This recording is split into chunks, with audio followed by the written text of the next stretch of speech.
Assalamualaikum warahmatullahi wabarakatuh. Halo pemuda yang harusnya membawa perubahan, bukan malah rebahan.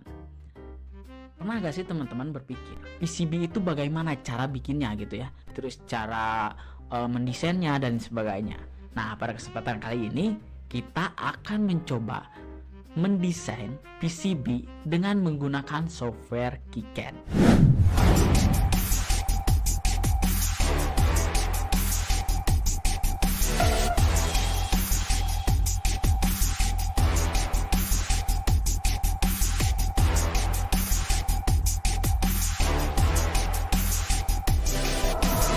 Kita akan review dulu beberapa software yang khusus untuk mendesain PCB.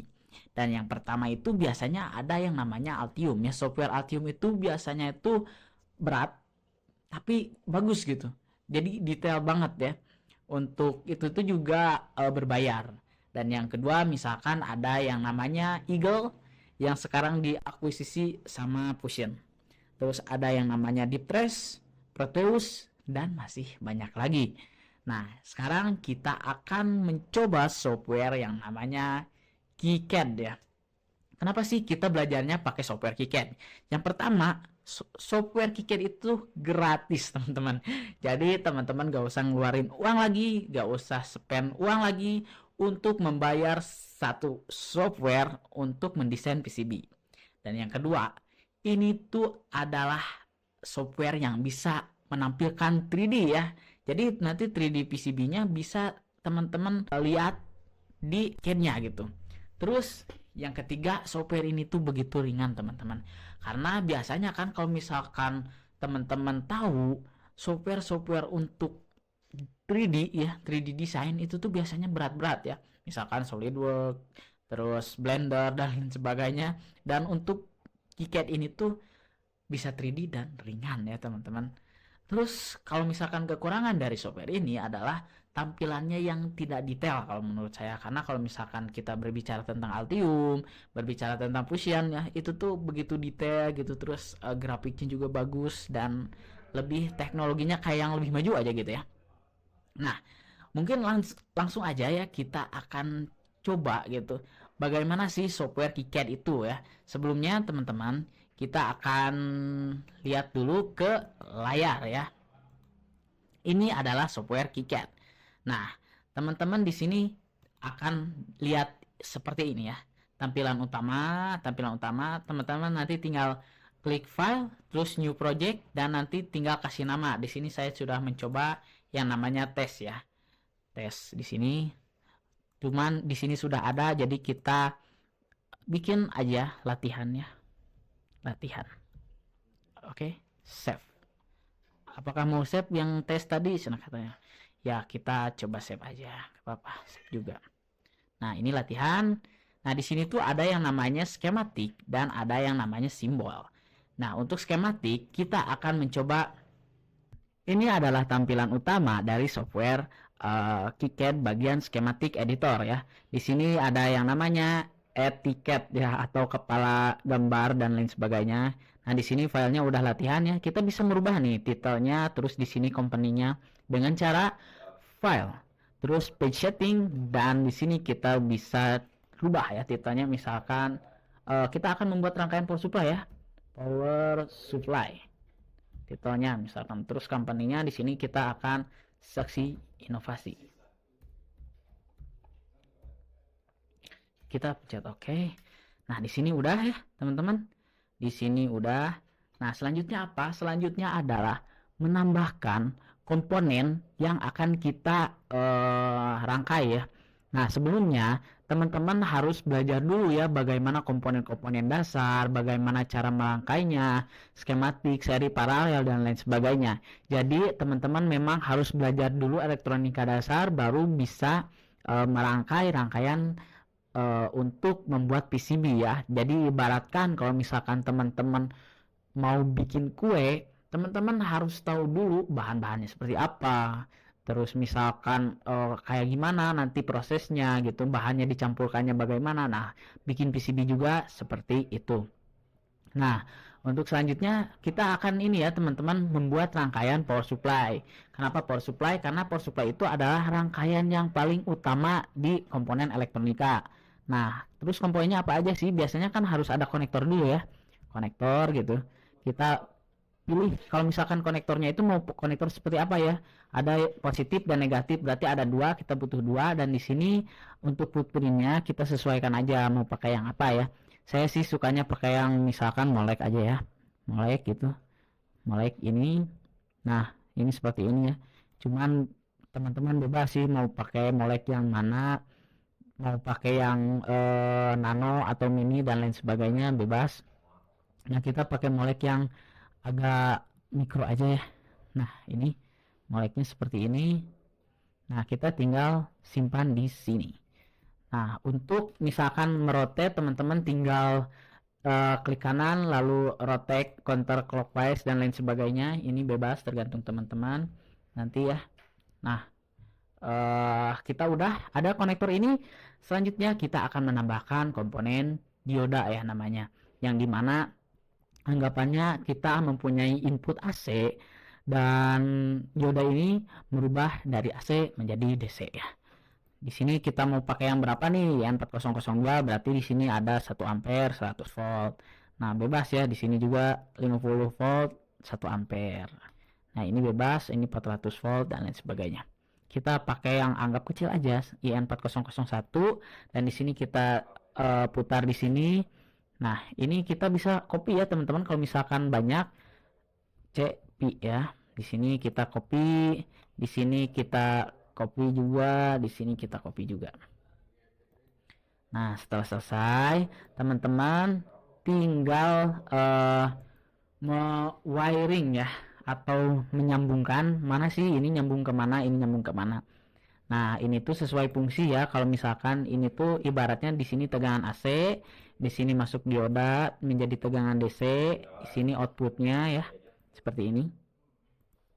Dan ini seperti ini, dan ini seperti ini. Nah, untuk kerapihannya bebas ya teman-teman, nanti tinggal sesuaikan aja. Nah, setelah misalkan tegangannya atau arusnya menjadi DC, nanti teman-teman harus memfilter ya, karena biasanya di sini tuh ada yang namanya riak-riak tegangan AC yang masuk ke dalam DC. Nah, makanya harus difilter ya dengan yang namanya kapasitor ya.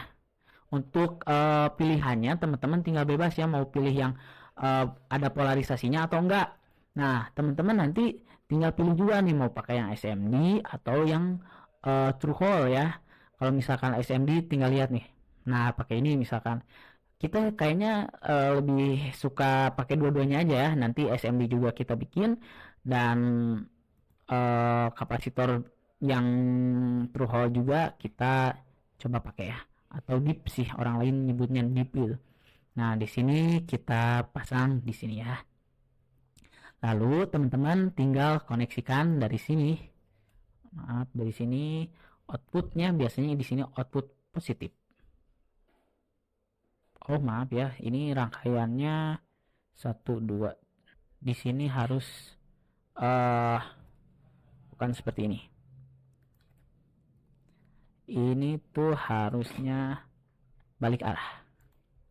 Nah, di sini 1, di sini 1. Nah, oke. Nah, ini menjadi polaritas negatif. Dan ini kita sambungkan ke sini. Dan di sini kita sambungkan ke sini. Yang dimana ya kalau misalkan ada titik junction ini node ya, berarti ini tuh tandanya nyambung. Kalau misalkan ini gak ada titiknya berarti gak nyambung, jadi aman gitu, gak akan korslet. Selanjutnya kalau misalkan tegangannya sudah terfilter, kita harus meregulasi tegangan ya. Output yang mau kita pakai itu sebetulnya berapa volt. Nah, di sini ibaratnya kita mau mengeluarkan tegangan menjadi 5 volt. Berarti kita harus meregulasi ya. Rangkaian regulasi itu biasanya pakai LM780 ya. Seri 78 ini bebas, ada 7805, 7808 dan lain sebagainya. Nah, tinggal kita pilih komponen ya, mau pakai komponen yang mana. Pakai komponen SMD kah, mau yang berdiri ataupun yang biasa ya, bebas. Jadi kita pakai yang ini aja mungkin. 7805 misalkan. Nah, di sini kan ada nih banyak. Mau pakai yang mana? Vertikal kah, horizontal dan lain sebagainya. Mungkin kita coba yang SMD ya biar agak ada banyak pembelajaran, dan di sini kita tinggal koneksikan positifnya ke input LM7805, lalu groundnya kita koneksikan ke negatif kapasitor, dan di sini wah ini kurang nyambung ternyata ke sini, dan outputnya biasanya kita regulasi lagi, maaf, outputnya kita filter lagi menggunakan kapasitor ya. Cuman kapasitor apa yang akan dipakai, kita coba kapasitor yang SMD ya, kapasitor. Misalkan kapasitor ini kita pakai yang SMD aja. Nah, ini ukurannya bebas ya teman-teman, tinggal pilih aja apakah mau 5 kali 5 dan lain sebagainya. Nah, ini kita pakai. Nah, di sini kita tinggal di sini rangkai, di sini udah. Lalu outputnya biasanya kan pakai konektor lagi. Oke, kita pakai aja konektor yang ada di sini. Kita copy dan pindah ke sini. Nah, itulah teman-teman. Ini kita sudah berhasil membuat rangkaian power supply sederhana. Nah, untuk nilai-nilai komponennya, teman-teman bisa klik 2 kali di sini. Klik 2 kali, dan di sini kita tinggal nambahkan ya, menambahkan misalkan value-nya berapa volt nih. Misalkan 50 volt, ya 50 volt misalkan 1000 mikro ya, 1000 UF misalkan. Ya bebas, ini bisa teman-teman gunakan. Nah, 1000 UF mikrofarad ya. Nah, di sini pakai garis miring aja. Oke. Nah, udah. Di sini kita juga pakai yang misalkan kan di situ udah kecil ya, kita pakai yang 10 volt. 10 volt. Di sininya 470 mikro farad. Nah, oke, kita klik di sini. Nah, selesai. Kita sudah membuat rangkaian power supply sederhana. Untuk selanjutnya apa? Selanjutnya kita bisa print ya. Di sini misalkan mau print teman-teman nih, kita tinggal file, lalu print, dan di sini mau black and white atau color ya. Kita lihat previewnya. Dan ini hasil previewnya ya. Kita bebas ngeprint. Ini rangkaiannya kayak gini. Kalau misalkan yang black and white berarti gak ada di sini, gak ada ininya ya, gak ada komponen, gak ada warnanya kalau misalkan memakai black and white. Nah, selanjutnya kalau misalkan skematiknya udah kita bikin, kita akan melanjutkannya menjadi PCB ya. Nah, di sini kita tinggal klik di sini lalu update PCB dan update. Sudah diupdate. Nah, komponennya sudah ada di sini. Oke. Nah, ini ada konektor. Nah, kalau misalkan kalau lihat ya di sini kan masih 2 dimensi. 2 dimensi. Kalau lihat mau 3 dimensinya tinggal klik preview, terus 3D viewer, dan nah, inilah rangkaiannya seperti ini. Oh, oke juga ya kalau kayak gini. Mungkin ya kita akan coba rubah ya tata letaknya kayak gimana. Untuk tata letaknya teman-teman tinggal rubah-rubah aja, misalkan input mau di mana, output mau di mana, itu bebas ya, tergantung kayak ya teman-teman maunya kayak gimana. Misalkan ini kan D1-nya sebagai input, D2-nya sebagai output. Nah, saya sukanya misalkan seperti ini. Ini seperti ini. Terus kapasitornya misalkan seperti ini. Ini bebas ya, tergantung teman-teman maunya kayak gimana gitu. Oke. Apakah kapasitornya ini bagus kalau ada di sini, atau mungkin kita akan rubah seperti ini. Ini benar-benar bebas ya teman-teman, tergantung tipe atau misalkan kebutuhan teman-teman maunya kayak gimana. Nah, saya sukanya misalkan rangkaiannya kayak gini. Ini kayak gini mungkin ya. Nah, oke, kita lanjut misalkan kapasitornya ya, kita benarlah kapasitornya kayak gini. Nah, di sini nanti untuk 3D viewer-nya. Nah, ini 3D viewer-nya ya seperti ini. Nanti kayak gini komponen yang akan kita coba. Dan selanjutnya kita akan mencoba langsung layout ya. Untuk melayout itu teman-teman, sebetulnya teman-teman bisa langsung di sini. Di sini ada yang namanya front sama ada yang namanya back. Nah, teman-teman tinggal pakai yang mana. Kita akan mencoba yang dua layer aja. Back itu bagian belakang dan front itu bagian depan gitu. Jadi nanti teman-teman akan menjadikan dua layer untuk layoutnya. Sebetulnya ini bisa menjadi satu layer, cuman kita kan belajar, jadi kita akan belajar segalanya aja ya. Kita coba di sini. Nah, ini kan terlalu kecil nih, misalkan terlalu kecil, kita bisa rubah netnya di sini. Edit, diedit ya. Terus di sini kita tambahkan nih, mau berapa mili ya? Kita anggap 0,5 aja, 0,5 mili karena udah cukup besar bagi komponen seperti ini. Nah, kita tinggal di sini klik. Nah, ini kan masih netnya, kita bisa pakai yang 0,5 set. Nah, ini bisa gini ya, jauh-jauh kita rubah gridnya dengan klik kanan, dan gridnya itu bisa kita perkecil. Nanti arah geraknya juga bisa lebih luas ya. Selanjutnya teman-teman, kita akan terus bermain seperti main game ya. Jadi ini tuh terus aja teman-teman di layout gitu, tergantung teman-teman misalkan kayak main game gitu. Kayak main game aja. Jadi ini misalkan harus nyambung ke sini, ini harus nyambung misalkan ke sini, terus ini harus nyambung ke sini. Nah, ini misalkan kita sulit ya, sebetulnya kan bisa masih ke sini bisa. Kalau misalkan sulit, kita akan dimudahkan dengan namanya dua layer. Kalau dua layer nanti teman-teman tinggal kayak gini. Nah, ini nggak akan bertabrakan ya karena ada dua layer PCB. Nah, selanjutnya misalkan ini kita lanjut aja ke sini tuh. Ini tergantung kreativitas teman-teman ya. Nanti seperti apa. Terus yang penting nggak merusak standar aja. Kayak gimana bebas aja gitu. Terus di sini positifnya langsung ke sini misalkan ya. Terus nah kalau misalkan ini ibaratnya kita mau bikin dari P ke B ya, dari B ke F. Nah, ini kan nggak bisa nyambung nih, nggak bisa nyambung. Teman-teman caranya gampang, tinggal rubah aja dengan cara klik P ya, klik P ya, yang dimana ini tuh menambahkan pia, yang dimana berarti ini akan udah nyambung gitu dari atas ke bawah.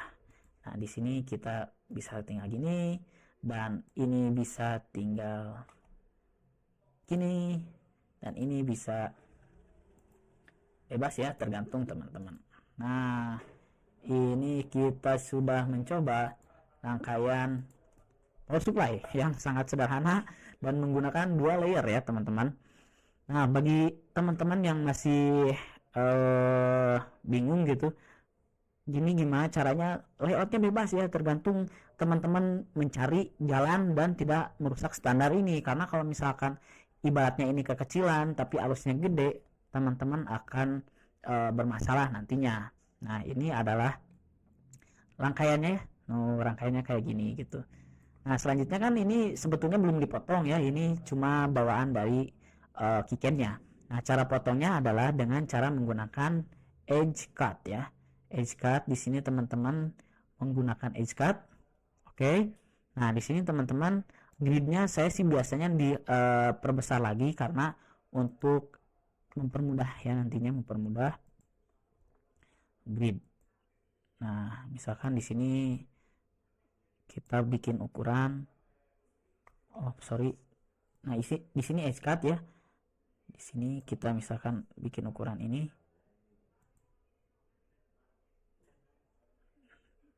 ukuran seperti ini sampai sini, ini sampai sini. Nah, ibaratnya seperti ini ya teman-teman. Oke, nah ini kita tinggal rapikan ya. Nanti teman-teman kalau misalkan ada kejanggalan tinggal merubah desain rule check ya.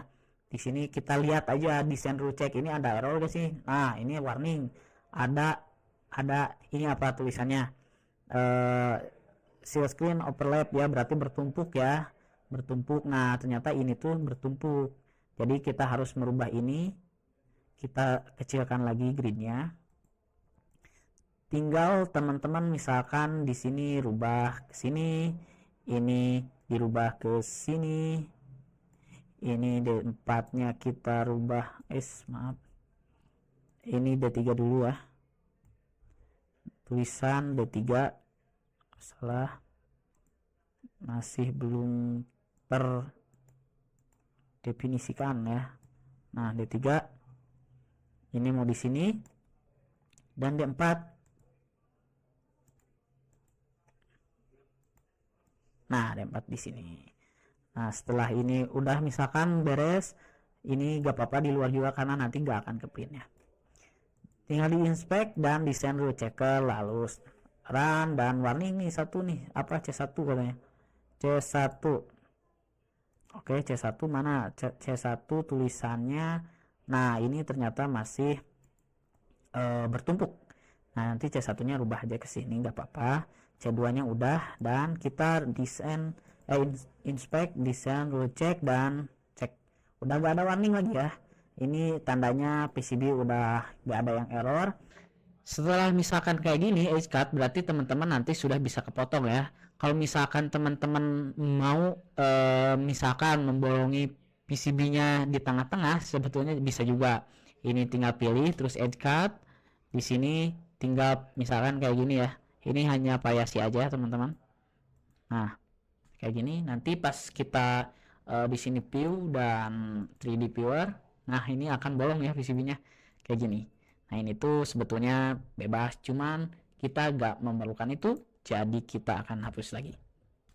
Oke teman-teman, kita akan menambahkan aja, mencoba menambahkan yang namanya hole ya, yang dimana biasanya kan ada lubang tuh buat baut gitu ya.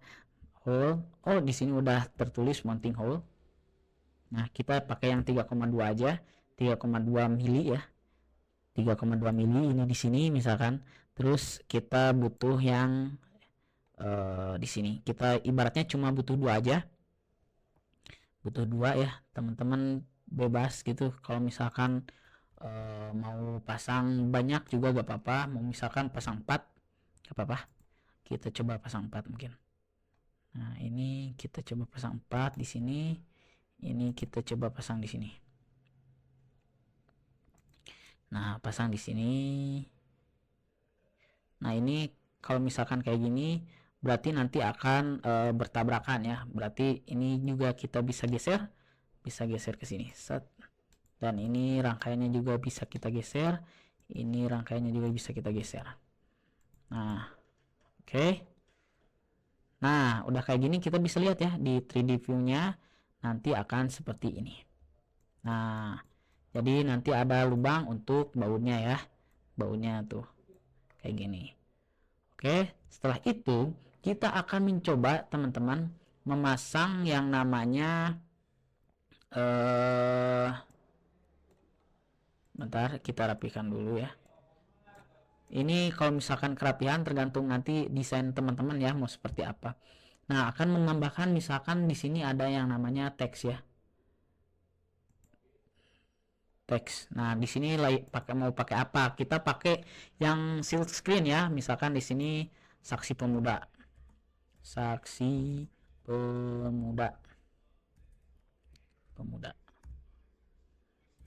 Nah, di sini mau di tengah, mau di bold atau enggak nanti bebas tergantung teman-teman. Di sini saksi pemuda nanti akan muncul tampilan seperti ini, ALT3. Nah, di sini nanti ada shield screen-nya ya. Saksi pemuda. Di sini referensi juga sebetulnya tergantung teman-teman mau pakai atau enggak. Cuman biasanya kita enggak pakai lah. Kita rubah aja seperti ini. atau rubah juga ininya seperti ini, semua ya kita rubah. Sebetulnya mau dipakai silahkan, kalau enggak juga ya gak apa-apa gitu. Malah dihapus juga sebetulnya bisa ya, cuman tergantung teman-teman mau dipakai kayak gimana. Nah, di sini juga kita akan ubah seperti ini. Nah, selanjutnya bagaimana sih menambahkan poligon ya? Kalau misalkan teman-teman tahu, poligon itu tuh yang biasanya memenuhi PCB ya. Poligon itu biasanya di sini ya, teman-teman. Kita rubah. Nah, ini kita klik di sini. Klik. Nah, mau yang mana yang kita poligon? Katanya kan gitu. Ya, kita bebas ya, mau yang mana aja. Kita poligon dua-duanya. Dan nah, di sini tuh sebetulnya bisa ya, kalau misalkan ada label misalkan ground atau apapun itu, bebas teman-teman mau disambungkan atau enggak. Cuman di sini kan saya tadi gak ada ground dan lain sebagainya, jadi gak nyambung kemana-mana aja. Ini di sini, ini di sini, ini di sini, dan ini di sini. Nah, setelah ini teman-teman klik kanan di sini dan fill. Oh ya, nah ini ya teman-teman hasil dari poligon yang kita pakai. Kalau misalkan lihat 3D-nya kayak gini. Oke. Udah teman-teman. Selanjutnya kita akan kalau misalkan udah gini kan biasanya kita tinggal cetak ya. Tempat percetakan PCB ya, kalau misalkan di Bandung ada yang namanya Spectra, ada kalau misalkan di Cina ada PCB Gogo, PCBWay dan lain sebagainya, itu bebas ataupun mau manual ya di setrika atau dipakai autan dulu, ada cara-caranya. Ini bebas ya, cuman outputnya kan kita mau tahu dulu di ekspornya mau ke apa. Kalau misalkan fabrication output ini teman-teman ada yang namanya Gerber ya. Untuk Gerber ini teman-teman tinggal klik dan nanti tinggal di plot aja. Oke. Dan selanjutnya mungkin ada juga untuk di print untuk dirubah ke PDF ya. PDF. Nah, ini print preprintnya mau apa aja katanya. Nah, kita misalkan yang bawahnya aja nih. Yang B, ada yang B kita semua checklist di sini ya.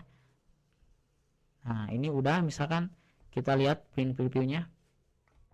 Nah, ini adalah tampak bawah ya. Tampak bawah di sini. Dan misalkan kalau tampak atasnya berarti yang frontnya yang di checklist. Oke, teman-teman, selanjutnya kita juga bisa merubah men-save ini tuh ke bill of material ya. Bill of material itu jadi nanti komponen apa aja misalkan. Nah, ini ada latihan ya, kita save dan kita akan coba buka aja di nanti berbentuk Excel ya. Jadi kalau misalkan teman-teman mau beli komponen, tinggal pilih nih komponen apa yang teman-teman mau beli gitu. Nah, di sini walaupun kayak gini bentuknya kayak gini, cuman ini membantu lah bagi kita gitu kalau misalkan mau membeli komponen nih kayak ini nih, misalkan C2. C2 tuh 10 volt 470 mikro dan lain sebagainya. Nah, untuk itu kita close dulu aja, kita lanjut lagi ke sini dan teman-teman udah bisa ya. Nanti juga teman-teman bisa ekspornya ke step ya, yang dimana step ini tuh bisa membuat dari kita misalkan yang mendesain elektronik lalu dikasihkan ke bagian mekanik untuk di assembly ya. Itu tuh cukup menambah apa ya, keefisiensian pekerjaan gitu. Jadi kita tinggal langsung kasih aja. Oke teman-teman, mungkin sekian yang dapat saya sampaikan ya. Itulah tadi bagaimana caranya membuat PCB sederhana, yaitu power supply. Kenapa sih rangkaiannya power supply ya? Sebetulnya bebas ya, tergantung teman-teman. Mungkin nanti pengembangannya mau rangkaian amplifier, mau rangkaian controller ya, Arduino dan lain sebagainya, itu bebas. Itu bebas ya, tergantung nanti kebutuhan teman-teman. Cuman tadi itu lebih ke alurnya itu seperti itu ya, pembuatan PCB di software KiCad. Nah, bagi teman-teman yang suka gitu video-video seperti ini, nanti akan masih banyak lagi tutorial-tutorial yang cukup menarik bagi teman-teman yang suka dunia perteknikan. Mau itu misalkan di bagian mekanik, elektronik, audio video, terus desain dan lain sebagainya. Teman-teman tinggal subscribe channel Saksi Inovasi. Mungkin sekian yang dapat saya sampaikan. Mohon maaf bila banyak salah-salah kata. Assalamualaikum warahmatullahi wabarakatuh. Halo pemuda yang harusnya membawa perubahan, bukan malah rebahan.